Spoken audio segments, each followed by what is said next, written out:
Bye-bye. Okay. Hey, Glitch. Nice to see you again on the pod. What's going on, man? all fantastic. Yeah, you just told me you're like loaded with projects. What's going on? I did this to myself, man. What can I say? It's one of those. It's like, oh gosh, I'm so bored. Oh wait, I'm so busy. It's like a fight back and forth with myself on that. It's been like that for years. I did this to myself. All good things, but like, man, I could use a nap. Yeah. Feel that. And I don't know if it's for you the same, but for me, it's like doing like a ton of projects all at the same time, or doing nothing at all. There's like nothing in between for me. I can't even say that because like if I'm not working, like how my day is structured is like I wake up in the morning, I have my little me time. I got new plants, so I now have new plant babies outside that I need to tend to in the morning. And then I try to either like during the day, it really depends on what's going on and what is the most urgent that needs to get worked on, whether it's house chores, adulting, like I need to get my passport renewed very soon, or projects. And as of right now, I have a lot of projects opened and a lot of projects like arranged. And some of them just need to be like filled out with like extras, XYZ. Oh, and don't forget the emails. Don't forget the emails. Oh yeah, damn, that's the thing that I hate doing the most, like answering emails. But now we have ChatGPT, it's a big help. You just give like a 3 to 5 sentence quick idea of how your answer email should be, and it just makes like this professional looking whole email out of that. And but here's the thing. A lot of these emails that I receive, like I've gotten pretty better at answering my emails at a reasonable time. I now go off of business hours. I'm like, oh, I got this email past 4 p.m. You're not getting a response from me until in the morning. But when I give them like when I kind of be like a little professional based on like who I'm talking to, I'll get a response saying, sounds good, cool, see you next week. I'm like, huh? Okay. No feedback? Okay. It's just like, okay, cool. Basically, I was just like, you know what? That's fine. Yeah, but probably those people are the ones that are like super busy and really don't have the time to answer like with long ass texts. Yeah, I don't even make my emails like super long anyways. Like over time, it usually becomes like a waste of time if it's just super long emails because like the context just gets lost.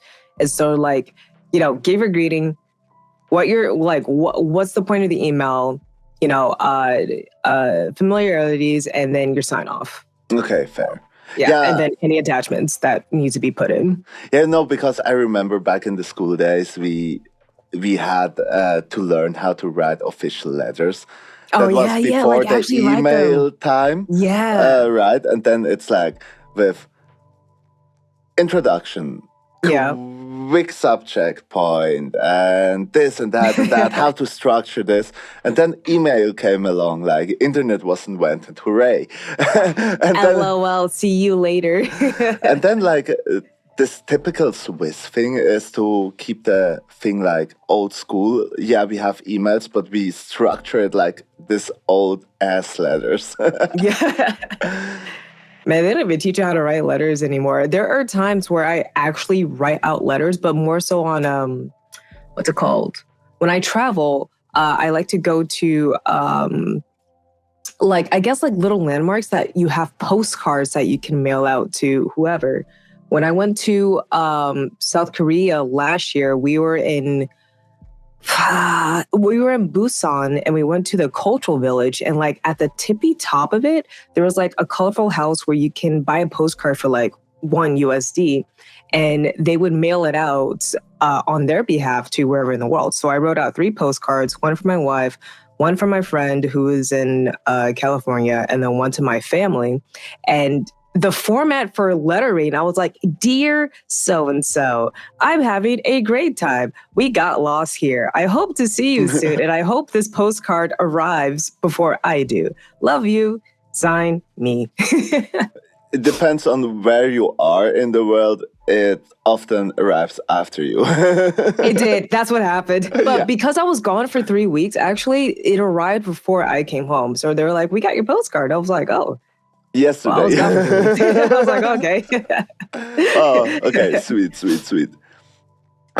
All the projects that you mentioned, are those all music related?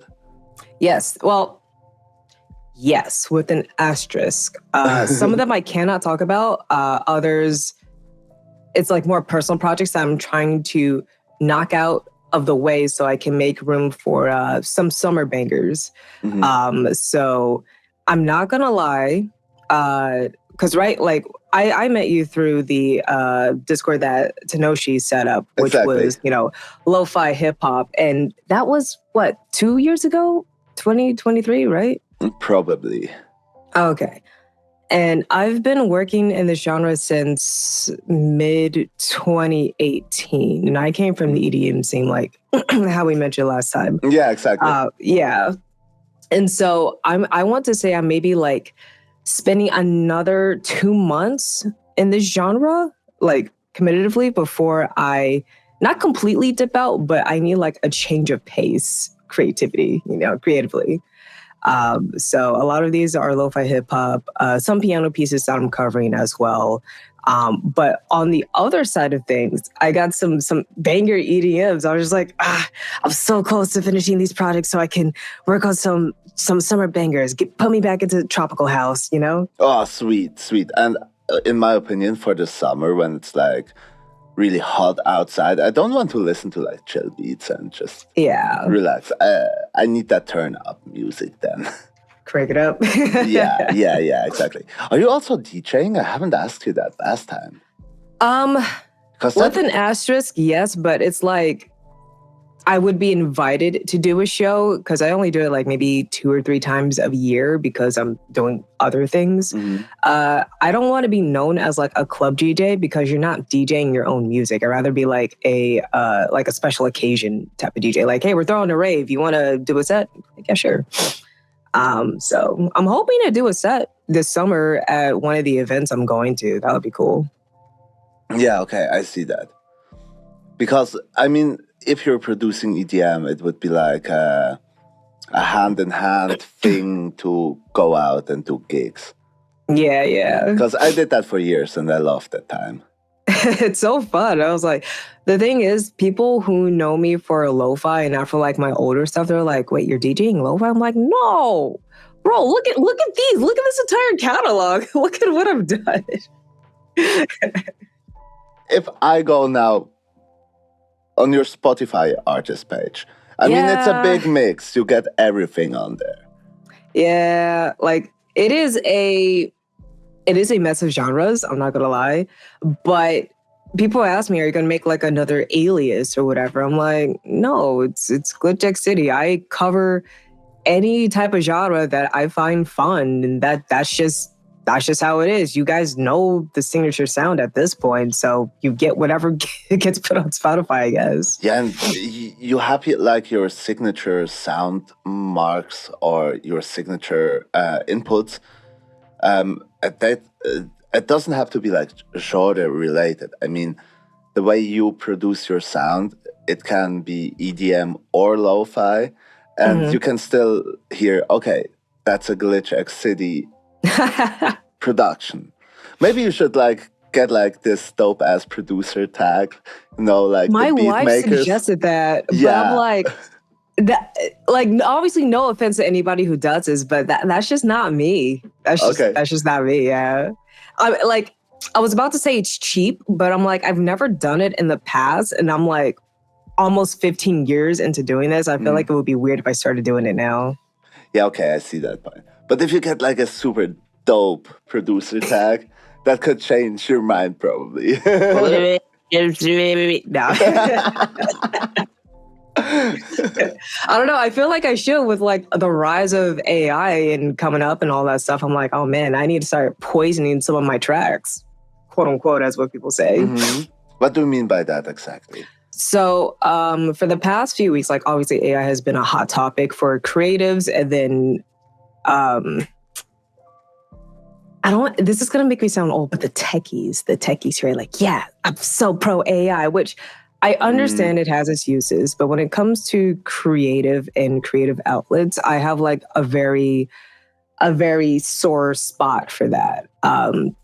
So as you know, what was it? A few months ago at this point, there's channels that are doing lo-fi AI covers of video game music, right? Oh, and it's already happened? It's been happening. Because I always thought like they will at least stop the cover scene music because of the copyright issues.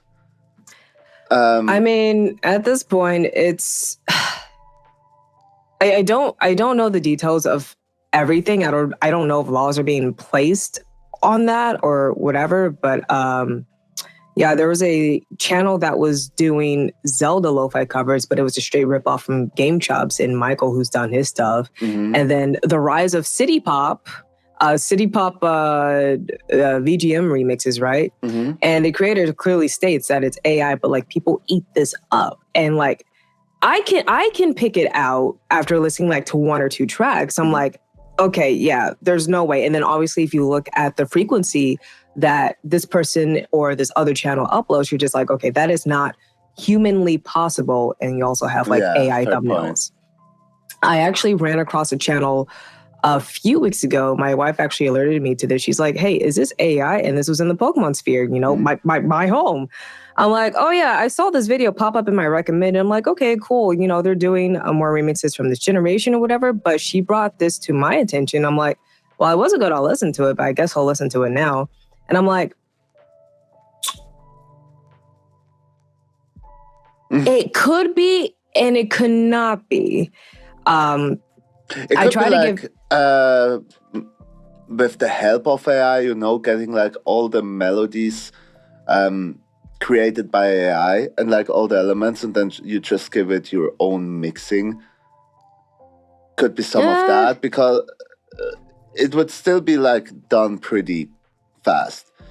Yeah. What does it take? Like 1 hour to make an AI song?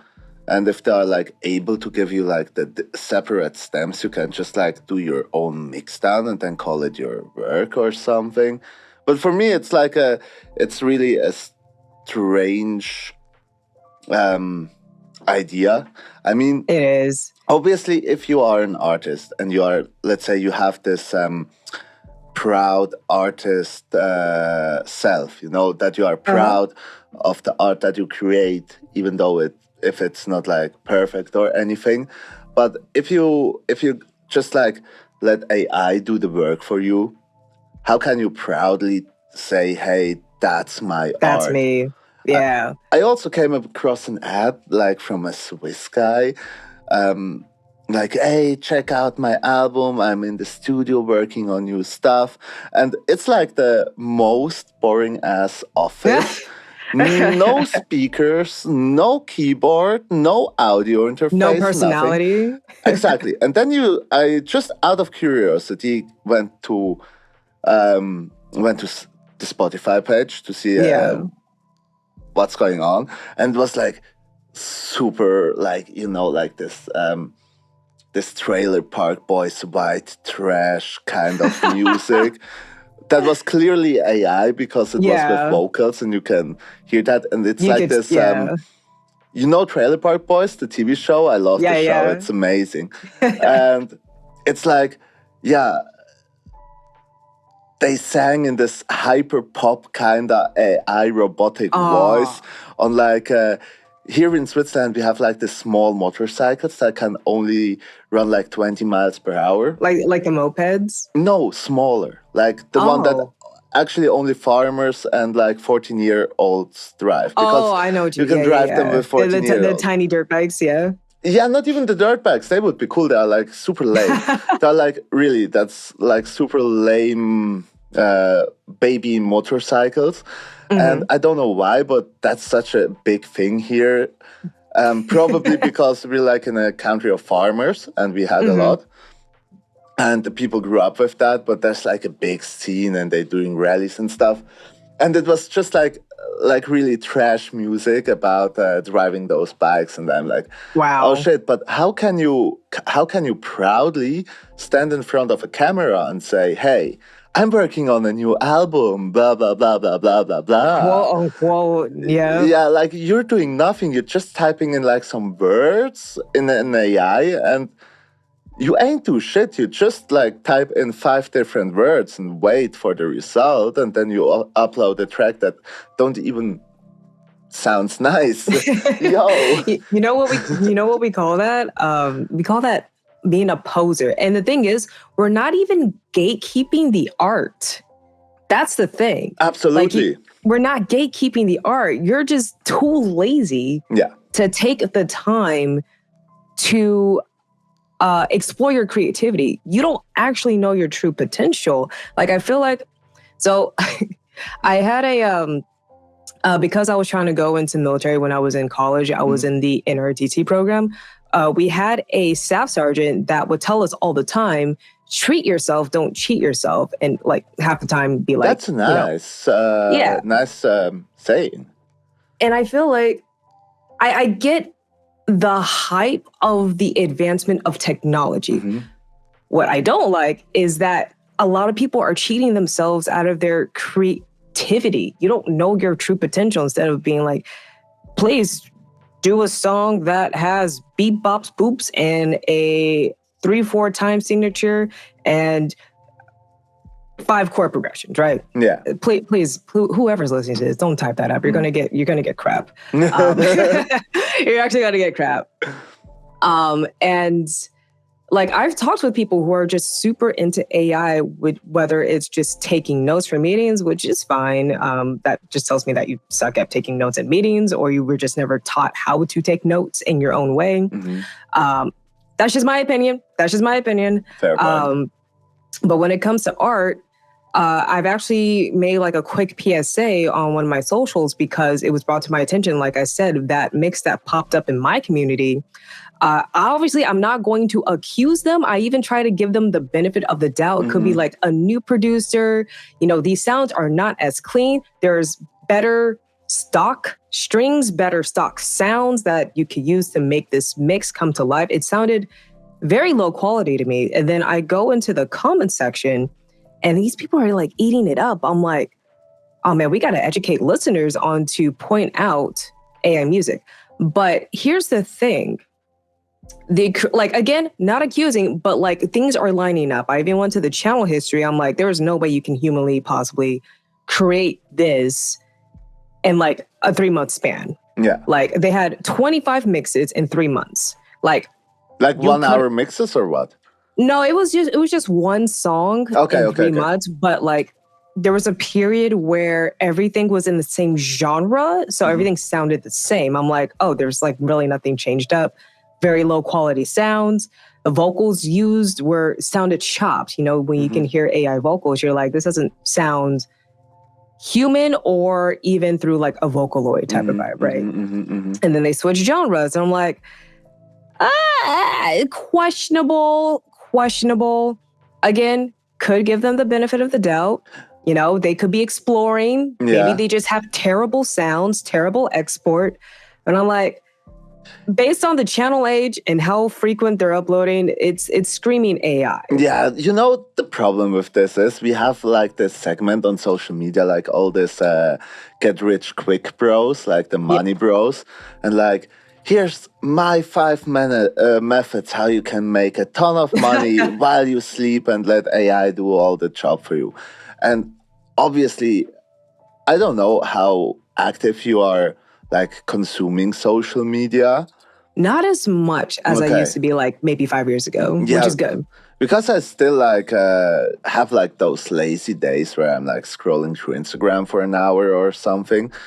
And oh my God, like all this AI videos. The thing is, like I cannot stand this different AI model voices. Yeah. I don't know how it's in like, I get like German content as well because like I live in Switzerland and have a lot of you get stuff. The best of both worlds. Yeah, and the thing is, those German AI voices, Oh no. I get angry at that shit. Oh like no. I'm the most chill guy ever, but if I hear this for too long, my mood goes drastically down and I get like real angry. Like, oh my God. Like there's a meter and like it's just about to explode with the meter. Yeah, exactly. And I mean, on the other side, I love AI for a lot of stuff. Like, I had to make a mail to my landlord that the neighbors are going crazy and they like damaged our door. Yeah. And that I don't pay for that stuff. Yeah, I don't know what's going on there, but and I wrote like this mail, and my girlfriend was like, "You cannot send that. That's like." Yeah, I kind of called them psychopaths or something because they like screaming the whole day for like months and beating the shit out of each other and stuff. And yeah, my girlfriend was like, "You cannot write this mail. It's like you cannot call them psychopaths." And I asked ChatGPT, "Hey, take my draft and write like a correct email that I can send to the landlord." Check. Yeah. 30 seconds later, I got like a perfectly structured email, sent that out. Same like, I also use like one aspect of ChatGPT for when it comes down to writing the description of this podcast. Really? Yeah, but I took like an hour to make like a structure that I like. Okay. And then I told him like, I got the pro model, so it saves up everything. And it got all the structure saved. So I just say, "Hey, my new guest is this and this person. Go check the whole internet for like all the social media links, like to get the YouTube links, to get the Spotify links, get the Apple Music links." And in the end of the day, I only have like to check if the links are correct.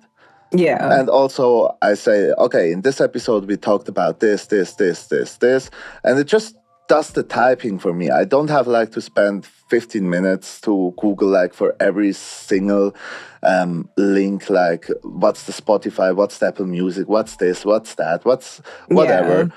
All the details and metadata. Yeah, because I remember when I started doing it without AI, it took me like an hour just like to write the description and also like come up with tags. And I'm like, "Hey, give me like tags, the maximum character limit is 500." And it gives me like a big list of tags that I can include in YouTube. I read through all of them. Sometimes I delete some, sometimes I think like, okay, this one is missing, I put it in from hand. But in the end of the day, it saves me like 15 minutes per episode. And like making the mix and the master and like cutting like the audio and stuff already takes me like 3 hours of work. So if I can save some time on writing like the description, shave some time off, I'm happy with that. You know what I mean? And when it comes like to writing texts, I'm totally fine with using it. I don't like let AI write a book and sell it as art. It's just like it's for YouTube.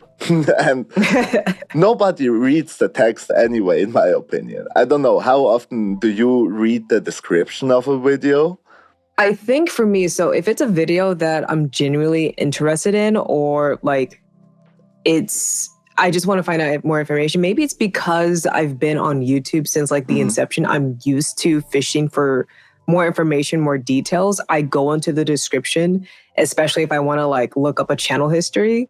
But that's just me. I feel like we were, at least in my schooling, we were kind of taught to check your source, cite your source, yada, yada, yada. Okay, I see.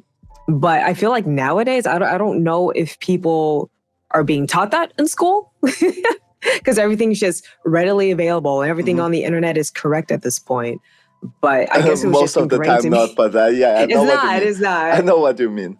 So I do check the description more so if I'm like fishing for links or I want to find more about a person or a topic that they're talking about. I don't know. That's just like, I don't do it for every single video, but if I'm genuinely interested in a topic, I'm like, okay, let's see where they got these from, or let's check out the person that they're talking about, or, oh, hey, I'm mentioned in this video. Did they link me? Yeah, exactly. And that's why I do the whole linking stuff. Yeah. But it's not like, this is, let's say this is a podcast. We talk about all the topics. and we don't talk like about like history or politics or stuff where you have to put in like the source. We got this information from here and there. It's like more chill. So I totally see your point. Timestamps. Timestamps are important for the description too. Yeah? And only on YouTube. Damn, I never did that.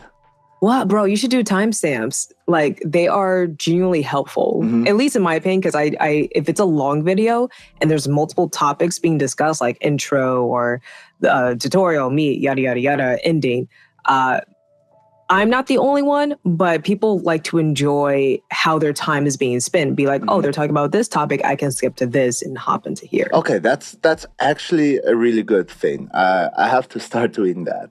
I recommend it. it. So you just like make a list with like a minute 2:30. We talk about this. Minute 7, we talk about this, and all that kind of stuff. So like in the description, so the timestamps won't go live until the video goes live. YouTube is a bit finicky on when they want to put your timestamps or chapters in.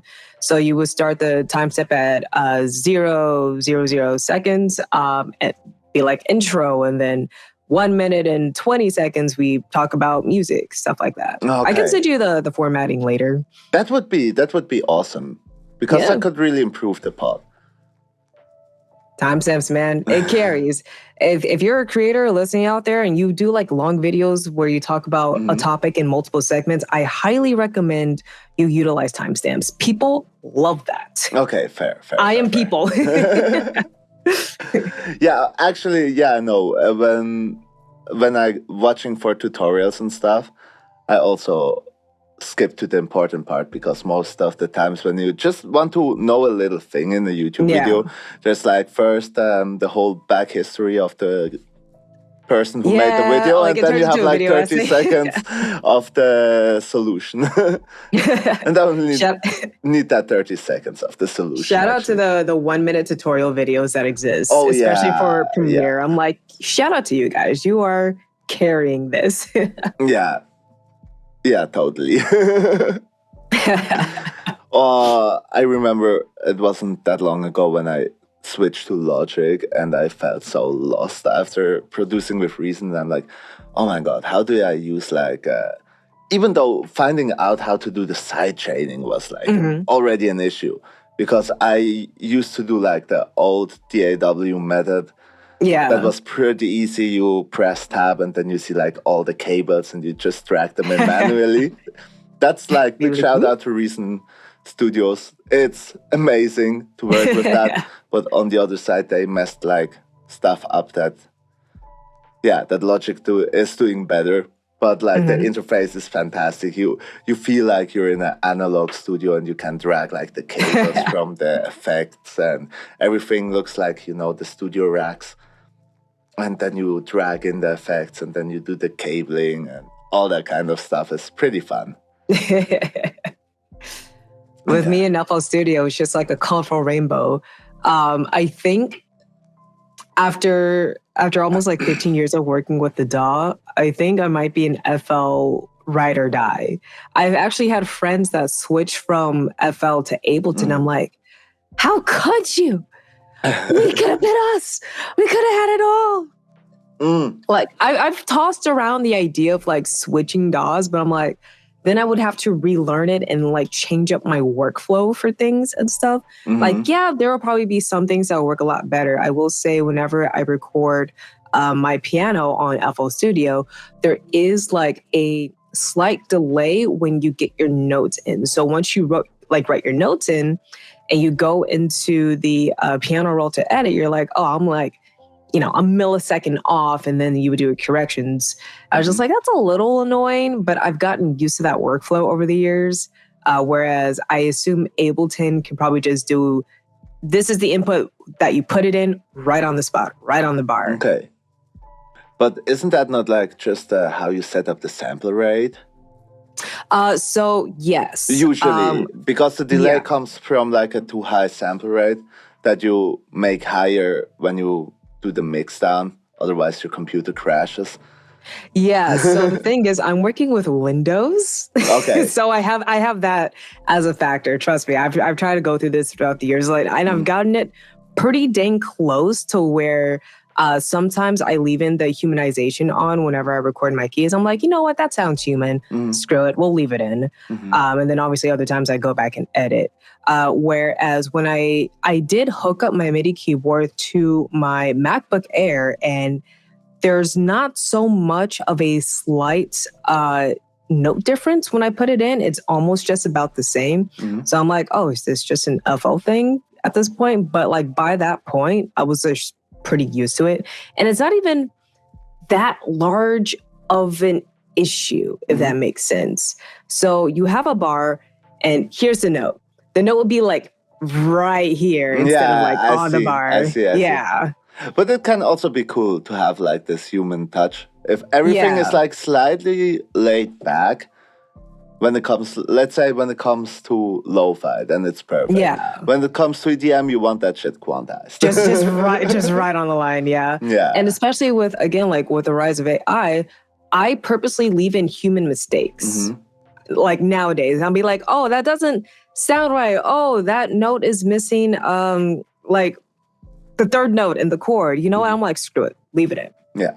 Leave it in. Leave in my human mistakes. Yeah, perfect. Yeah. Perfect example. And I say in 5 years, that would be like the only thing that you can really tell apart from an AI created song to a human created song, because that stuff is growing and it's getting better and better like every day.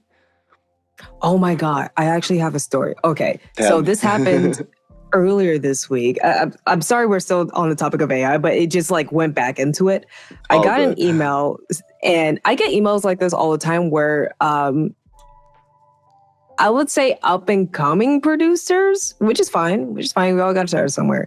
Think that my YouTube channel is a submission channel because they see the live stream that I run and it has a bunch of artists on there, but a lot of the time it's artists that I've collaborated. Like our song is up there on the radio live stream. And so I get an email and I read it and I'm like, okay, this was written by AI, which that's okay. And they were like, hey, you know, here's a song that I worked on for the GlitchxCity channel to be considered for a submission. And like already I'm like, I'm gonna tell this guy, no, it's not a submission channel. But I was curious to see what their song was. And if the song was good enough, I would be respond back, hey, you know, this is not a submission channel, but I do like your stuff. If you do want to collab on something in the future, I'm totally open for that. And then I go to the song. It's up on Spotify. I'm maybe 6 seconds in, which is a full bar. And I'm like, okay, this is AI. Okay. And I'm waiting for the song to drop. I'm waiting for the song to get to like have a bass. It did not have a bass line. What? And it was just, it didn't have a bass line. It started off with like a piano loop. You know, you have the vinyl crackle. Maybe it was a weird beat that they had going on. It was in 4/4, but it was like, okay, you gotta be vinyl crackle. And then it stops, and then it goes again. I'm like, wait, where's the bass? Where's the hi-hats? Where's the shaker? Where's a medley? Where's anything? And it was that for like a minute and 40 seconds. Wow. I'm just like, okay. Wow. And then I go to their artist page. I'm like, oh my God, no. So, you know, I was very nice in my email, be like, hey, not a submission channel, but, you know, I wish you all the best in your endeavors. And I'm just like, it was disappointing, to say the least. Again, if it was like an actual song that they made, I'd be like, okay, they got something going on. That's cool. Also, if it was like an actual song made and it's like a newcomer, you can like leave at least some tips. But if you hear out that's like just like some bad prompts into an AI, have you responded? Not right? Yeah. You haven't responded to that. I wouldn't either. You did? Like I responded to the email, and you know what's funny? The response I got back was such a stark contrast to the email that was sent. And I'm like, wow, what? Tell me. So the email was very like structured out how an AI prompt would do it. The thing is, because I see these all the time, I can now point out if an email or a response was typed out in AI. Because it's so proper and there's no human mistakes or a human emotion coming through, that would make sense. I'm like, okay, this is written by AI. Yeah. Plus, I've seen what AI prompts can spit out. Like, for example, when you ask ChatGPT, write me a Spotify pitch for this song, it's the same format, basically. So it was like all proper, no human emotion. I respond back with my human emotion because I have a certain way of writing my emails, and then I get a response back in maybe like an hour saying, "Okay, thanks for the feedback," smiley face, sent from Google Mail on iPhone or something like that. And I'm like, what? This motherfucker. What? Like, I'm not gonna lie, I was a little offended. I'm like, you could have written me a human email instead of this. You know, forget the song. It was just like, you at least be consistent. At least be consistent. Oh my God. I was just like, you know what? Like, it is what it is, but I was just flabbergasted. Yeah, I can imagine. And I mean, did the person at least did some research by themselves? I don't think so. It could be that AI considered that your channel is a submission channel. And then, so I guess, I mean, for research, it's also kind of cool for research if you try to, let's say, when I started my business, just like for potential customers to, hey, check out the area of Lucerne, that's where I live. And my targets are like companies that do this, this, and that. Yeah. And give me like a list of all the companies in the circle of 50 kilometers that I can like email to, and give me like their homepage.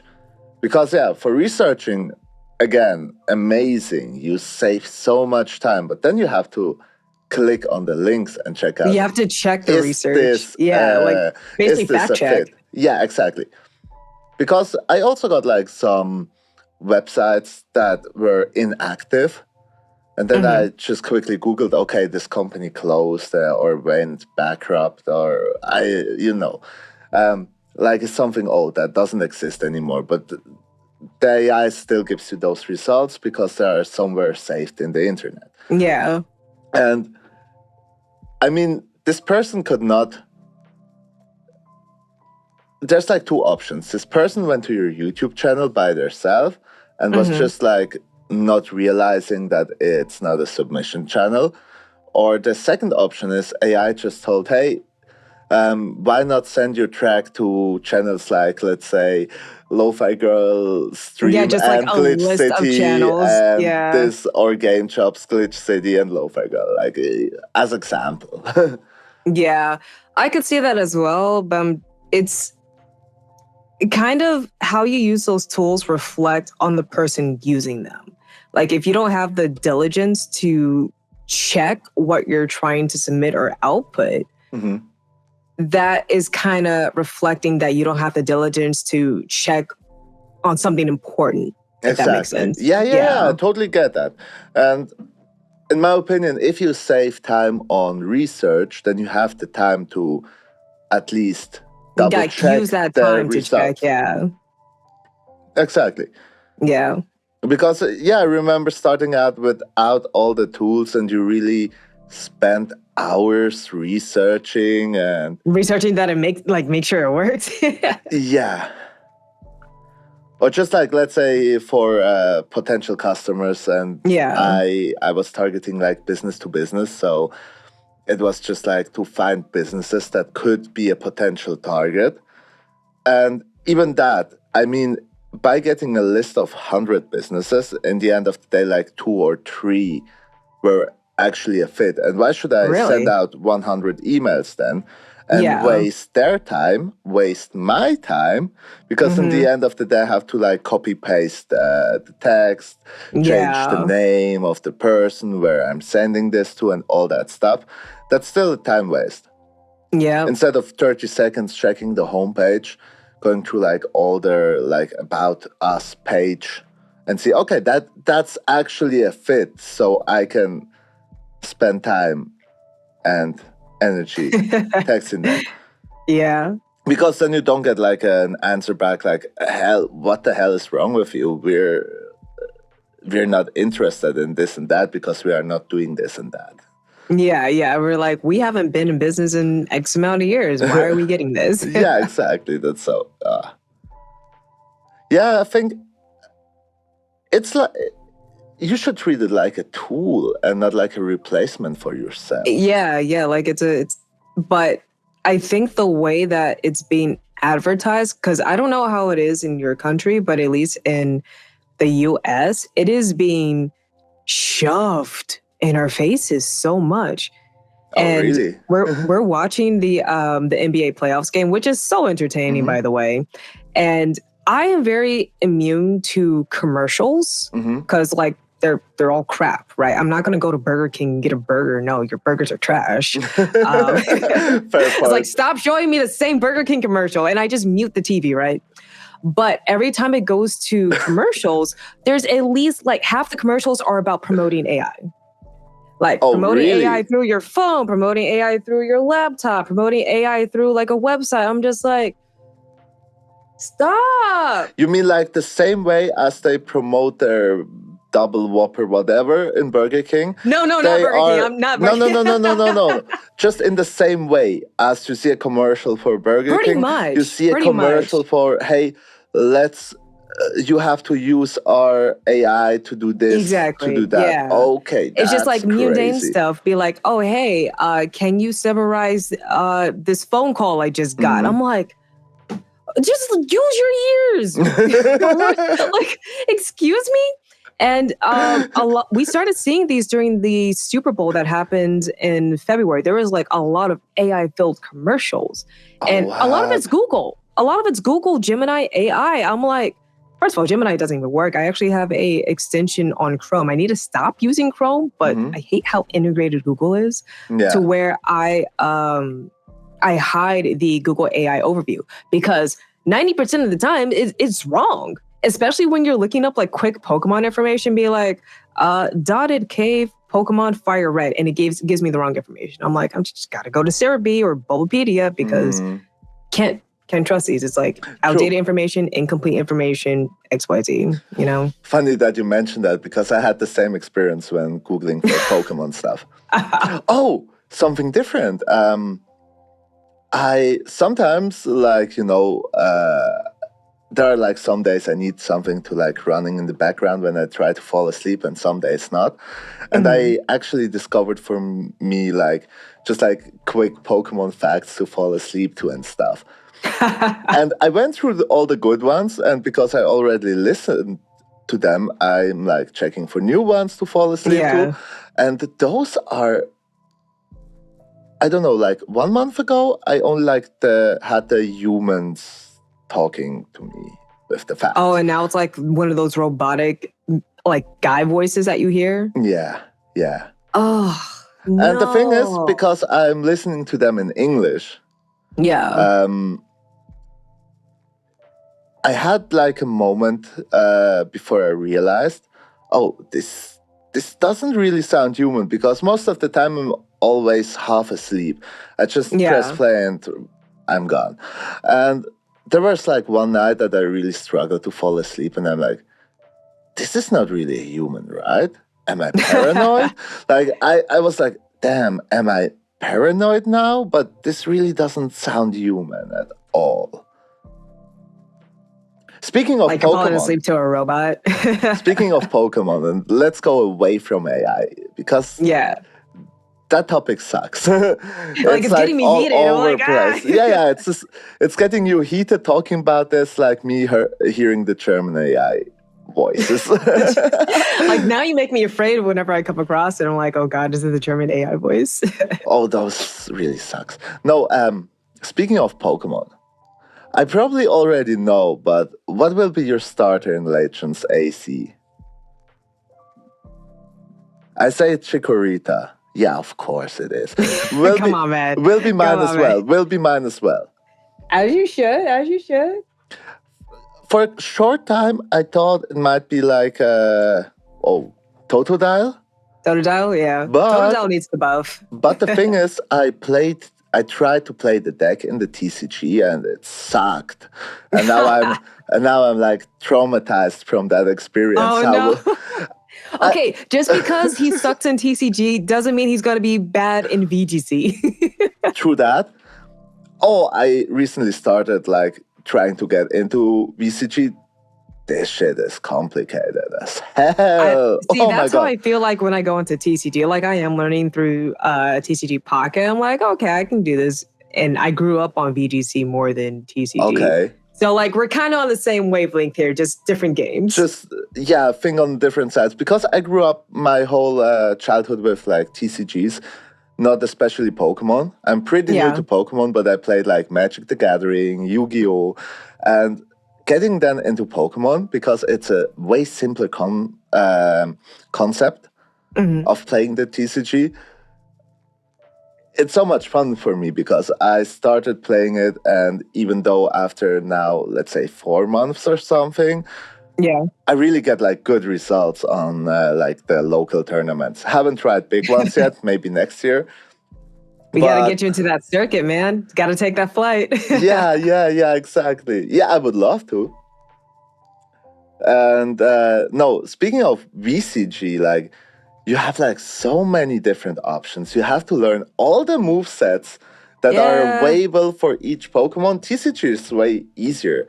There are like some cards in the meta, and they don't have like 20 possibilities. And plus, they don't have like the 18 possibilities of Terra types that you have to kind of calculate in as well. And also kind of, when should I protect? When should I switch out? This is my biggest issue right now. I'm like, I went to the Great Ball in the tier, in the ladder. Yeah. With a hard trick room team. That's my stuff. I love hard trick room. Yeah, I love the concept of trick room because it gives you like the space. I don't have to invest in speed, so I just make him bulky and heavy hitting. So that's the thing that came to my mind when I was like deciding on what should I play. But this is so hard to learn. Oh my god. I also got like a 1 hour coaching session just because I saw a guy on Reddit offered like the coaching for like $8 an hour, and I'm like, oh, okay, that's like the price of a booster pack, so I can live with that. Yeah. Are you actively playing the VCG? So for VGC, as of right now, no. I did, last year? I went to a regional, my first regional to compete in just to try it out. But it was more so for a video I was doing for my other channel. And I was like, I'm not bringing any Paradox Pokemon or any legendaries. I'm going to win with some of my favorite Pokemon, but obviously you got a team build around it. And that was a long day. There were times I wanted to drop because I was hungry and I was tired. My brain was fried, but I'm like, no, I'm going to finish out the day. Yeah. And my record was 3-6. Hey, you won 3 matches. That's amazing. Technically 2, because one of my guys dropped out, so I got a bye for that match, but we take it. We take it, obviously, yeah. I do want to compete again for fun, but with Scarlet and Violet coming to an end, like obviously I'm done with Scarlet and Violet for like actively competing. And I haven't been on ladder basically since last year. Okay. But before Scarlet and Violet is completely like donezo competitive wise, I do want to climb into Masters before we move on to whatever the next thing is for VGC. But I think that will be end of next year till Generation 10 drops. So here's the thing, because right now we are in the final regulation of Scarlet and Violet. And what that means is this happened with the previous games, Sword and Shield. I'm going to try to translate it as best as I can. What it means for a competitive end to a life cycle is when you have 2 restricted Pokemon that you're allowed to use, which basically means double legendaries. Yeah, exactly. That's where I started to play. And usually when you hit double legendaries, you're end of the 3-year life cycle for that game. Okay. Yeah. And this is basically the last, because Pokemon Worlds is coming up in August, and this is the last, hopefully, the last world where Scarlet and Violet will be playable on that stage because we're running double restricted. That's usually, hey, it's over. But yeah, we're getting Gen 10 next year because like next year's like the 30th anniversary or whatever.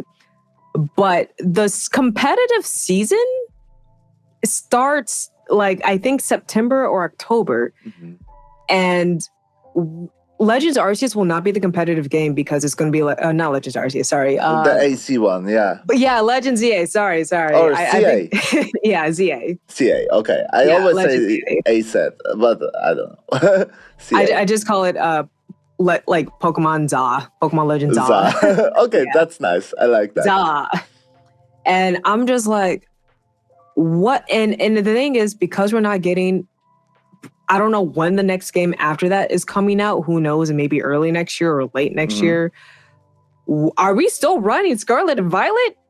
Are we still running that? Like, there is no way we are terrestrializing next year at Worlds. But if you remember back in February, they announced Pokemon Champions, which looks like where competitive might live. I hope that's the case. Because if so, if that thing is ready after Worlds, I'm in. Like, put me in, coach. I'm in. Okay. I'm hoping that's what it is. I really, really do. But it's also kind of, I bet you know Wolfie. So I watched this video of Wolfie reacting to the announcement of Champions. Yeah. And I mean, we saw Dynamax, we saw Mega Evolution, and we saw Terrestrialization. And I mean, let's say for an entry level boundaries of like players that are new or just want to start with the competitive. I mean, for me, it's also just the Terra is too much to get into this because you have to think about a million things at the same time in one battle. And imagine I feel like that's what you have to do in TCG. No, TCG is so easy. Honestly, it's so easy. I swear, let's do a nice project when the Champions drops. Yeah, we do a little video series where I teach you the TCG and you teach me the VCG. VGC? Okay. Yeah. That could be so fun. All right. That could be so fun. Especially since you just got into TCG. I've been to VGC for like ever.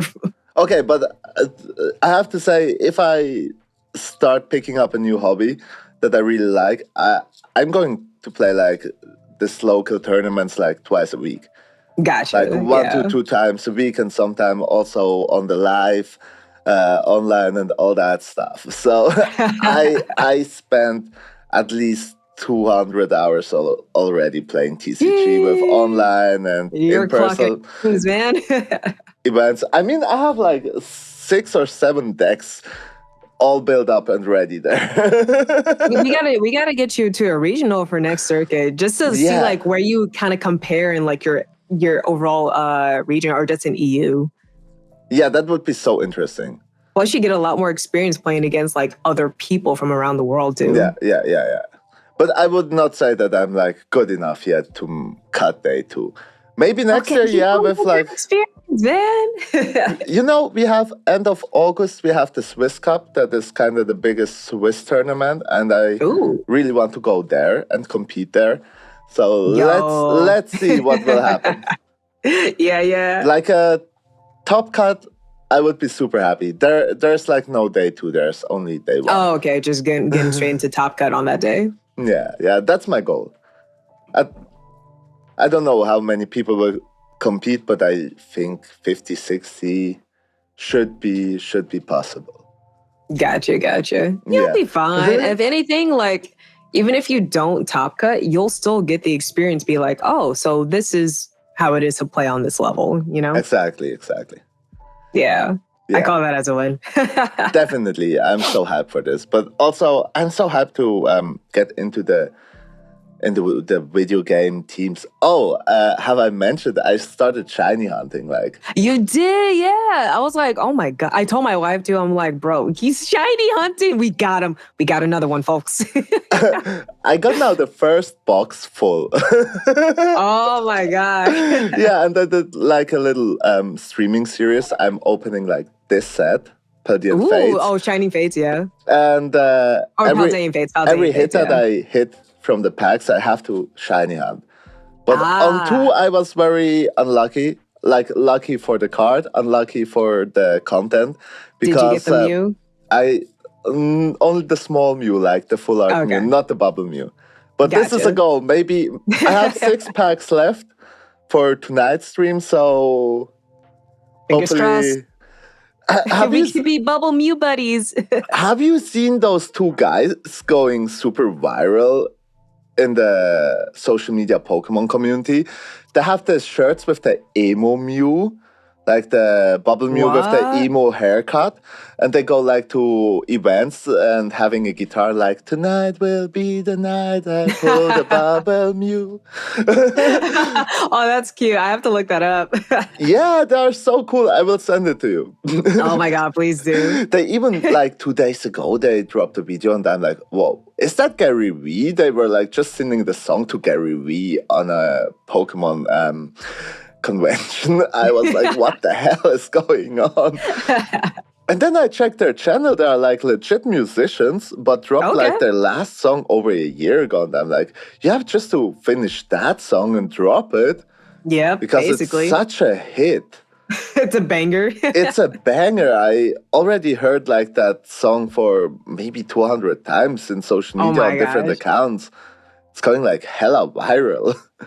But they have only one line that they repeat. Probably they just have to finish the song. Oh man, maybe I should hit him up and be like, hey man, give me that stem. I'll turn it into a banger. I already comment that like on 5 videos on TikTok of them. I had literally the same idea. You can do like an EDM banger and I do like a chill one. Yeah. We could share that spot. And then we make an EP, probably find like some guys making like a rock cover of the song. Oh my, that sounds like a fun project. Who are these guys? I will send you the profile. Those are so funny. Gotcha. Love it. I hope they get the bubble Mew. But here's the thing. If they get the bubble Mew, that ends their content. They have no more content. They also sing the song when others rip the Paldean Fates tin. So yeah. They probably already have it. Gotcha. Probably. They just don't tell anybody. They have the card, but don't tell anybody. They also spoiled like another track they worked on, like a full-on rap that was hitting hard. Oh, wow. Yeah. Like something about PSA graded cards. I only saw like a small snippet. I still haven't, like, I have graded cards. I actually have them on the shelf right here. I'll send you a picture afterwards. But I have not sent cards to PSA yet at all. Like there are some cards I want to get graded just so I can have them in a slab and they're protected instead of just in my collection binder. I just haven't pulled the trigger yet. Okay, fair point. Yeah. Yeah, the thing is, I have no intention to sending to PSA at all. But if I hit the bubble Mew. The bubble Mew? Yeah, this will be my chase set. And it's nice to like open packs and then go shiny hunt the hits. Yeah. And the second card was like the Pidgeot in shiny. You don't have Pidgeot in Scarlet and Violet. Is that the German name? No. Pidgeot? Pidgeot? Maybe I did just pronounce it wrongly. Let me quickly check. Be right back. Go for it.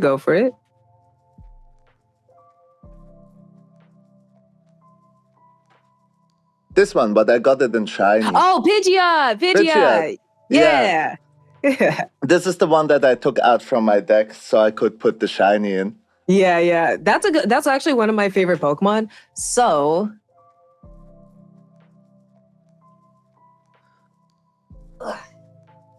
I have this guy. Nice. And then I have this from Expedition. It's the reverse hollow. Wow. I actually have the whole line. They're all PSA 9s. Yeah. And I got a deal from a vendor like a few years ago. I was like, hey, I'll give you like $120 for all 3 of these. And he was like, sure. I'm not selling these at all because it's my favorite bird line of all time. But what I want to do, I want to grab a like black frame and have those 3 slabs so I could just hang them up somewhere in my room. Fair point. Or don't you have like one of those where you can... Okay, but then they cannot be graded, but I love those. I do have those, cards. Yeah. I do have those, yeah. I just haven't found the cards yet to put in. Soon. Oh, it just reminds me tomorrow I will get like the ETB from Destined Rivals. I'm so hyped to open that. And it will be probably the only time that I bought it because I got it for retail price. Oh, yeah. And then I checked like the local game store after ordering online. It was like double the price already. And I'm like, what the... Nah, man, it's Jover. So what we plan to do, I was actually just in San Diego a couple of weeks ago for an event. And my friend, he runs a couple of local leagues around San Diego. So he took me to local card stores because I was looking for singles to finish Twilight Masquerade. I just love that set for whatever reason. I'm not too big of a fan of Ogerpon itself, but I really love Ogerpon. I like the Pokemon, but I'm not like, oh my god, Ogerpon's my favorite mythical Pokemon. Blah, blah, blah. I see. But I just loved opening that set, and I'm trying really hard to complete the set. And now I'm missing only 16 cards from the set. Like, obviously, the Greninja, either I'm going to have to trade really big for that or pull it myself because I don't feel like spending for the single. You know, it's like $300. Oh, yeah, that's hurtful. That's I would have to, again, trade really big for that or just pull it myself. But I'm so close to completing that set. Obviously, I can buy the singles. I could trade for whatever that's left. But with the internationals coming up in 2 weeks, 2 weeks? Yeah, it's actually next week because it's Sunday now. We have the Switch release this week. Next week is internationals. And they had one in London earlier this year in February, and they brought the Pokemon Center as well. And usually at the Pokemon Center, you have merch and stuff that you can buy. I straight up told my wife, I don't plan on buying like big boy products, ETBs, booster boxes, booster bundles, unless it's MSRP or we're at these Pokemon events to where I know I could get them at MSRP. Obviously, they'll probably be limited. Like you can only get one of each per customer. That's fine. And so I'm like, okay, we're not going to these local card stores because, like you said, they're like double, sometimes triple the price. Yeah. Even our local card store so crazy. That we used to frequent, I go online and their prices are astronomical. I'm like, I can't justify that. Like, it's like 3 Mario Kart Worlds. I can't buy that because Mario Kart Worlds is $80. The crazy thing is just they just released like the ultra premium collection of the Traumatic Evolutions. It's like as soon as it hit like the online shops, $350 to $400. I'm not gonna lie. So the situation for that set, like it's terrible. I still haven't like my Surging Sparks binder. It's starving. Like you pick it up and there's like nothing in there. Like maybe 20 cards, right? I still haven't gotten like a good amount of Surging Sparks product. I haven't even got a booster box of Surging Sparks yet. But Prismatic Evolutions, I bought 3 packs of Terrestrial Festival, the Japanese packs. They were like, I spent like a total of $20 for 3 packs, which is fine. They're like astronomical now. I have not opened a physical item of Prismatic Evolutions until maybe about 3 weeks ago. And it was the booster bundle we got from the Pokemon Center at MSRP. And we got MC's Hype. No. We got some other cards that were nice, but I didn't expect to get anything. I think we got a full art or something. And then when I went to San Diego, the prices for everything is stupid. So like an ETB of Prismatic Evolutions, you're looking at about like 130, 140. Yeah, same here. And there was a guy that my friend was like, this is like the lowest price you'll get. And I was like, I'm going to regret spending $100 on an ETB. But I had the expendable cash, and I'm like, I did not expect to get anything. Yeah, because the pull rates are like horrible. Exactly. I'm not even collecting the set. And so I grabbed the ETB. I'm like, I spent $100 for an ETB. I want to, you know. I was like, why did I do this? And then after opening it, I'm like, why did I do this? Yeah. I want my money back. I feel cheated. So never again. The set is like, it's not even fun to open the set. I mean, they're like so cool. Palladian Fates, as example, the ETBs cost $100 as well. Here. What? Here, yeah. What? Bro, that set came out last year. Yeah. It came out last year. But at least it's fun to open. Yeah. Shinies are fun. It's super fun to open. You have like a reasonable pull rate. In Prismatic Evolution, you have no pull rate at all. You have no pull. You have no rate. There's no cards. The only good card I got, like, I didn't open like a lot. A friend found actually tins for MSRP in a very small village shop, not a card shop, it was a convenience store. What? And I got like the hands on 2 tins for like $12 each. That's like the dream, right? And I pulled like a Flareon EX worth somewhere around $2. So if you really need cards from that set, you can just like buy the singles for literally nothing. Honestly, true, yeah. Like I don't need any card from that set. My favorite evolution is Leafeon. I would like to have some more Leafeon cards, but I'm not gonna, break an arm and a leg to go out and grab them, Yeah, true. Yeah, the only card that I really need from that set is like Badu, one of the strongest cards. Oh, yeah. When playing the TCG, this is the strongest card out now. We got the Pokeball Badu though, so I was like, I'm gonna save that because I know Badu is kind of busted right now. Yeah, I got one myself as well.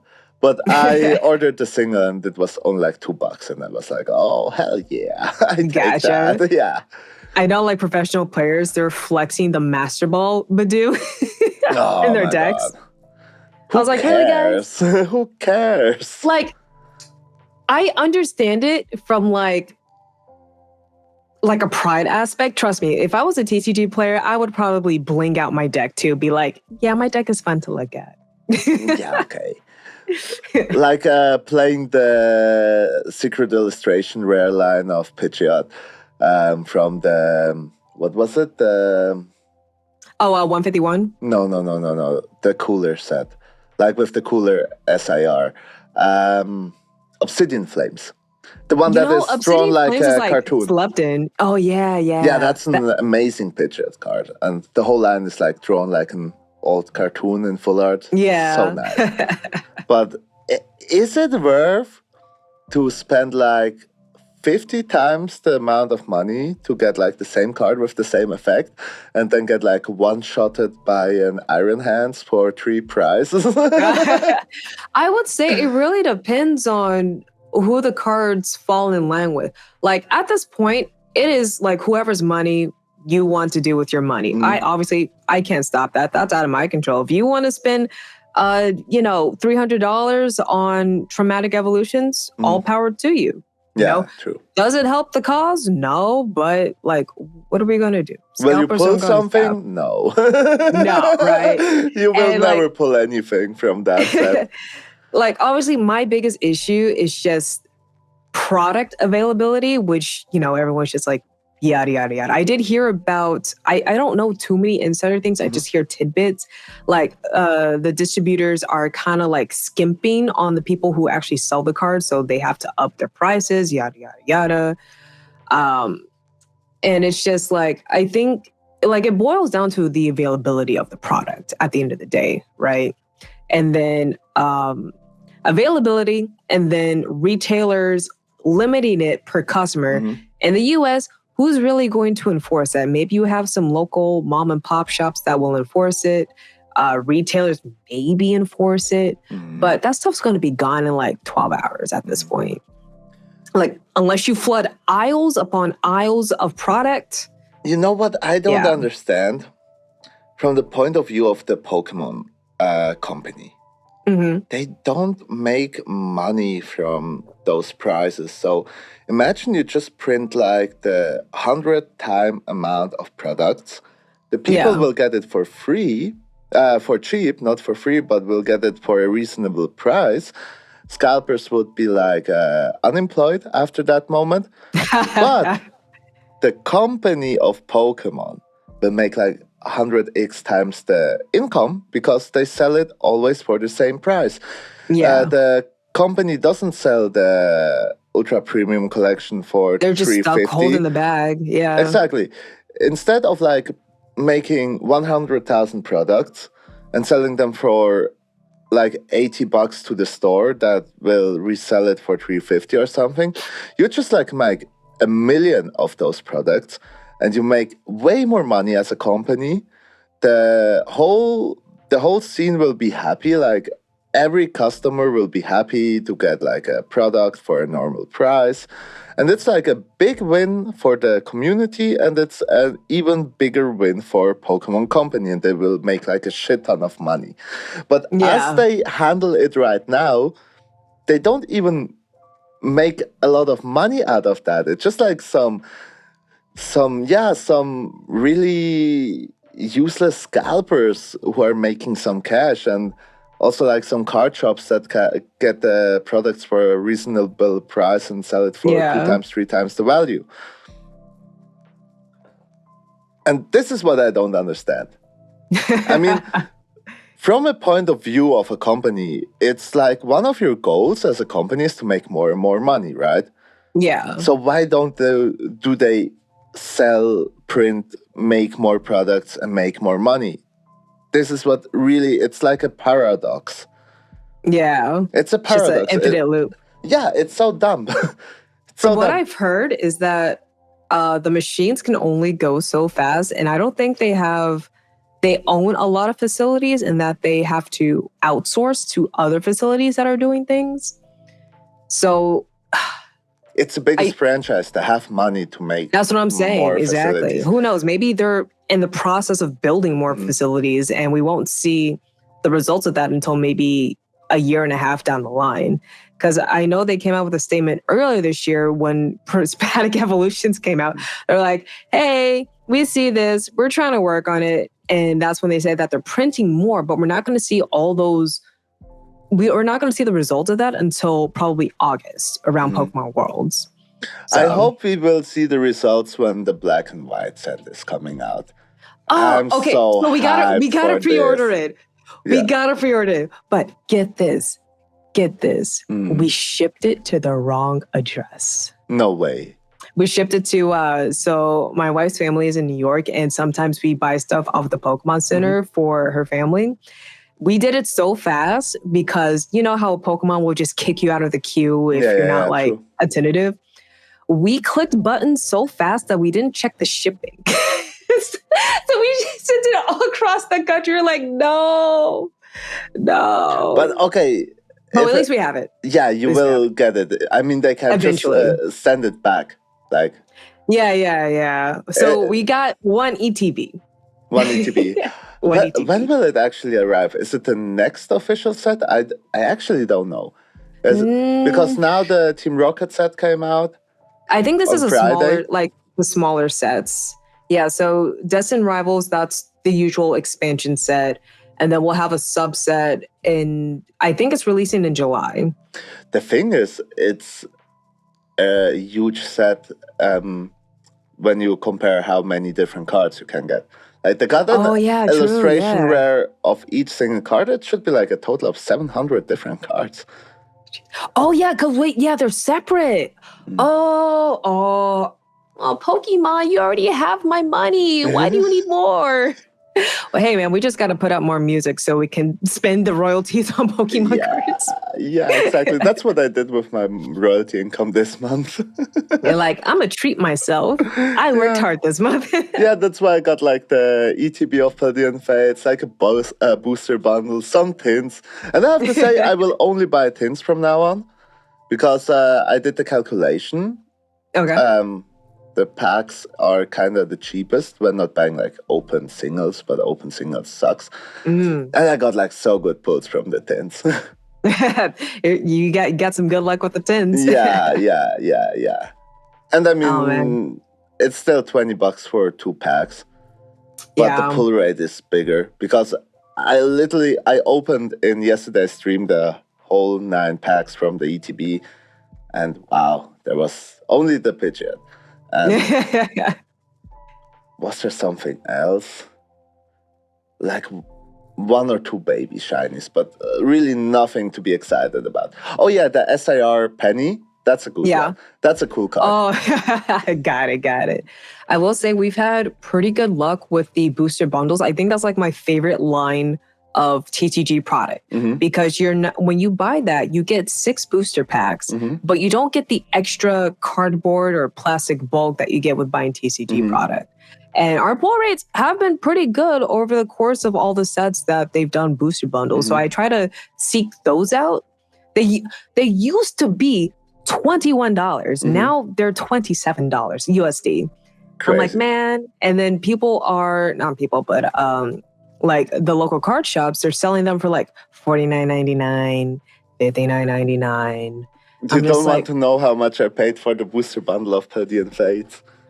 Oh, $69.99 in Swiss francs. Oh my gosh. You can add like 20% up to that, and you have the USD. Oh, that's that literally got released last year. How, like, when I see those prices, for me to just stop like buying and being disgusted, I'm just like, I literally saw this for like $40 cheaper a year ago. Why? I know why, but I'm just annoyed. The thing is, I don't usually buy like sealed products anymore. Like the last 2 months, I did maybe buy like 5 booster packs, singles. Yeah. And I was good with that. But this month I want to treat myself a bit. Go for it. And I also wanted it for the content, for the shiny hunt. It was like... Treat yourself, don't cheat yourself, man. Yeah, exactly. But I don't know, maybe in this case you get both. You got the point. It's Pokemon. It's not gambling. It's just Pokemon. It is totally like gambling. Oh, 100%. It's 100% like gambling. But in the end of the day, I mean, even though I don't really check the cards, they're like high value or something. If I get a good pull, I'm super happy. You're like, yippee. It will get into this big ass binder that I send you the picture. And stay in there. I'm like, Pokemon got me into collecting in general, and I don't know if you can see over there in that bookshelf, but these are set binders I've been collecting since Sword and Shield. I'm missing some sets, so like a lot of the subsets I don't care about because they have so little of cards in the actual set, and then you have the SIRs, which are harder to pull in a subset. But there's just something about putting cards into the binder and then checking them off on a list. It's like a IRL Pokedex, which I really like. Yeah, I totally see that. Gotta catch them all. Yeah, that's why I have this big binder where I can collect 1,024 Pokemon. 1,025. I cheated with like the Latios and Latias tag team. Because you got it? Yeah, I got it. Nice, let's go. But I ordered. I didn't pull it. Gotcha. Still though, you have it. Because That's this is like a set that is so expensive. Yeah, but I don't got like a super expensive one. I got like it's a full art, but only was like $12 or something. Because there's the SIR for like $500, and I was like, hell nah. You're like, nah. What's like your I don't know if you say that in English, but in German we have like the word Schmerzgrenze, like pain limit.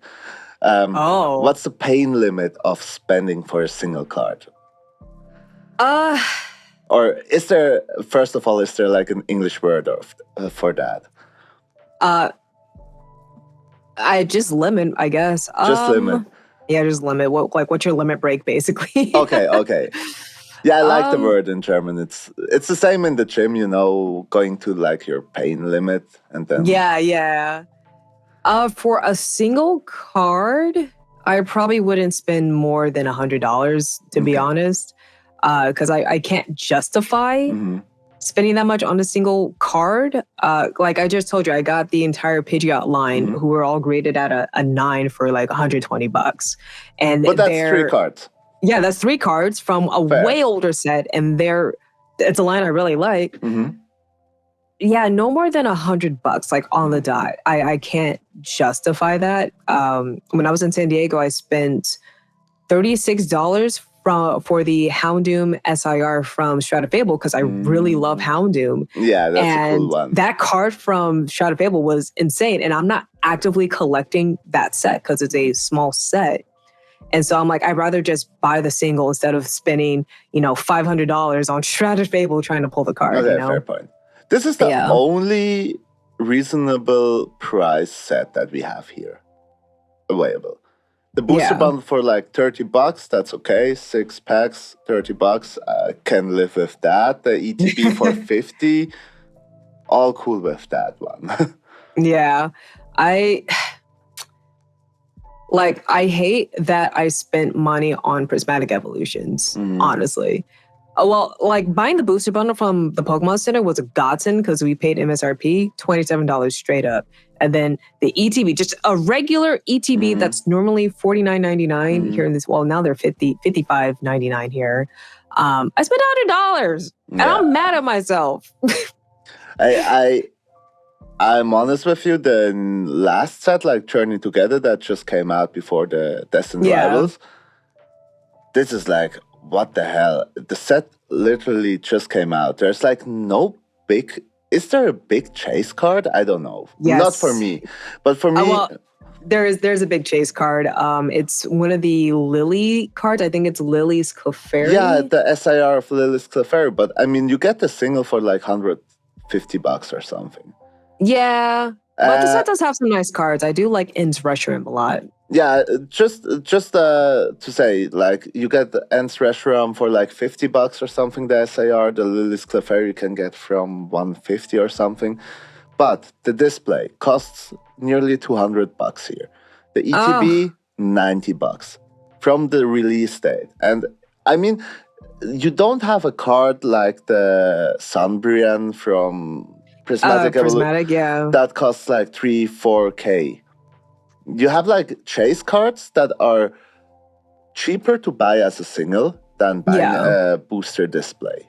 Yeah. And this doesn't... But it's the chase, it's a thrill, you know? I got the normal illustration rare from the But I did not like buy packs. I just... we always get like the prize packs of the newest set when playing in or competing in the local tournaments. Yeah. And same with Destined Rivals. I got like 4 prize packs yesterday, and one was the SIR Mebostev. Arvin's Mebostev. What a pretty card. Sick. You got the play Pokemon stamp on it too. No. Not those prize packs. Like the actual packs that they give you. For the prize. Okay. Okay. Yeah. In the other prize packs, I have a friend. He's like so lucky. He put like all the expensive stamp cards. Like literally every week, he got like Gardevoir, Dragapult. Bruh. What did he also get? Like Goldengo. And like all these cards are like hella expensive just because of the small stamp. I don't understand that either. Like I'm a stamp collector. I understand. Like I will say, I haven't spent triple digits on stamp cards, like when they have like a stamp from the set, but from older sets that they like Crystal Guardians, those are hot with the stamp. I'm not gonna lie, I have a soft spot for that. Okay, I see that. Yeah, probably for me, I always think like, should I like spend $50 on one card, or should I spend $50 and build a complete deck? Because this is a reasonable price to get like a top tier deck. Ooh, true. Not blinked, but I think the only deck that cost me more than $50 was Goldango, because one copy of Goldango is like $9. And all the other cards are like cheap as fuck. Yeah. It's the only one. That's fair. And yeah, I could like spend 300 on the same deck with the same power and having like the full art Goldangos that are those look so good. Yeah. The Goldango, he's just like this. But on the other side, for this money, I can buy 7 decks. I will say TCG, from what I've heard from other people who came from other TCGs like One Piece, Magic, Yu-Gi-Oh!, Digimon, they said that Pokemon is the most accessible one. It's the cheapest by far. Yeah. I used to play Magic the Gathering. You had like single cards costed around $300 in several formats. Yeah. And oh my God. Speaking of Magic, so I've never played Magic in my life. I do have a couple Magic cards from like when I was a kid, but next weekend, we're going to a card store that's a little bit of a drive, but they're good. And they're not known for just straight up Pokemon, but Magic, like basically all TCG, but also tabletop. So they sell a lot of tabletop games. Like Warhammer and all that stuff. Yeah. Our area is really big on Warhammer for whatever reason, but they are doing a pre-release this upcoming weekend for Magic, the Magic of the Gathering, and the Final Fantasy Club. Oh, I see. And I only care about the Final Fantasy cards. So we signed up for the pre-release, and I've been getting like emails be like, it's almost time for the Chocobo farm. I'm like, yay, Sweet. Chocobos! Sweet. I just saw like that this set will come out, but I really didn't dive deep into this set. Yeah. But yeah, I love Final Fantasy. Actually, that's a good idea. Probably I should just sign up for the pre-release as well. At least so you can get like the Final Fantasy cards. That's the only reason why I signed up. I already sold my whole Magic collection twice. I started playing, quit, started playing again, quit, sold everything. And you're like, I'm into Pokemon now. Yeah, the thing is, with Pokemon, I don't think it will be like such an easy decision to just like let go, because it's also like with the memories of the game and stuff. And the cards are super cool. They look really pretty. I don't have that feeling with Magic though. I really like the mechanics on how to play the game. I love the gameplay and everything. But it's not like and when I played it, there were no special collab sets. There were no Final Fantasy collabs. Then you check the cards and it's like, this is cool, but like I like $50 more than this card, so just give me the money. Shiny cardboard. yeah, exactly. Crazy. That's a way better topic to talk about than AI stuff. Oh, 100%. we should start a Pokemon podcast, actually. That'd be fun. Be like, all right, so this week in Pokemon. Yeah, exactly. Oh, do you watch the live streams from time to time? For Pokemon Regionals? Yeah, so I know there was one up for Italy. I think they just wrapped. So I have to go back and watch the VGC stream. Yeah, it's already started since the morning here. Like, already online for like 5 hours. We woke up yesterday and they were already on round 6 of Switch. We're like, man, let's gotta go back. Oh yeah, the time difference is heavy, because here it's like 7 p.m. and they will probably go to the final round somewhere around now. Yeah. Well, we got content to watch later on today. Yeah, definitely. I'm more watching the TCG. We turn on to TCG whenever VGC finishes. Be like, oh, TCG is still going on. Let's see what's going on there. I mean, that's usually what happens, at least for the regionals. When it comes to like Worlds and Internationals, they have like the actual schedule because it's all on one stream. So I think VGC should be wrapped soon. Okay. Yeah. I recommend you watch that one. Yeah, this morning I watched like 1 hour. I was like doing work on one computer screen and had it on have the stream up on the other. Yeah. That's how I usually do this. Had to like for a customer to mix and master his podcast, and I had like with no noise at all because I need to listen to the mixing and cutting stuff. But I always like glimpsed over, especially in export times. Then I was like, okay, now it takes like half an hour to export like a 1 hour podcast. So let's turn the volume up, see what they're playing. Yeah. Oh, they had some like funny decks. You're like, what is this guy running? Yeah, I love this because usually you open TCG live stream. Oh, there's a Dragapult deck.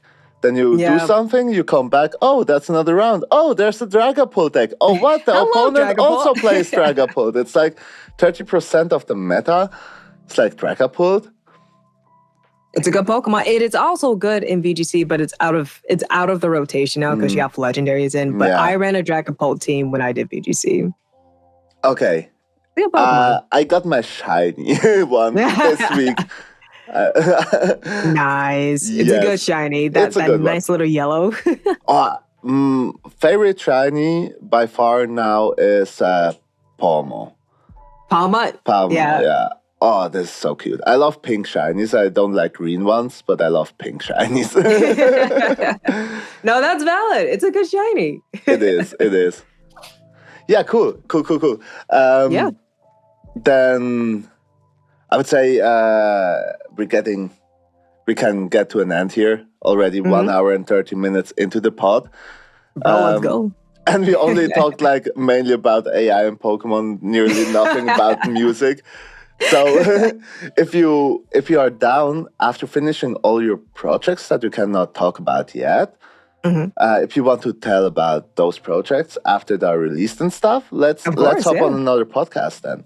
Totally down. I have a lot of stuff that's in the pipeline that I am ready to eventually show the world, and not just music, but other content-related stuff that I'm working on behind the scenes. So I'm very excited to talk about that whenever we get a chance to. Yeah. Just let me know when you are free to talk about those topics. Sounds good. Sounds good. We also I totally forgot about like the showcase song. But we will do that the next spring when you have the new stuff out. Sounds good. Sounds good, right? Okay, then thanks a lot for taking time and be here again. Yeah, of course, man. Thank you for having me on. Cool. Thanks a lot. And enjoy your day. And I hope you get like all the stuff done that you want to get done. I hope so too. And before I take a nap. You do? Okay, fair point. What time is it actually now? It's now 12 p.m. here. So 12 p.m. Is it like lunchtime, mid of the day? Yeah, it's around lunchtime, Mid of the day time. Okay. Yeah. Sweet. Yeah, I have like some hours. I have to go through submissions from a compilation album that I have working with, and after that I already have to go to bed. That sucks a bit. Yeah, it is what it is. It is what it is. Okay. So thanks again and have a good one. Thanks, man. Cheers. Peace.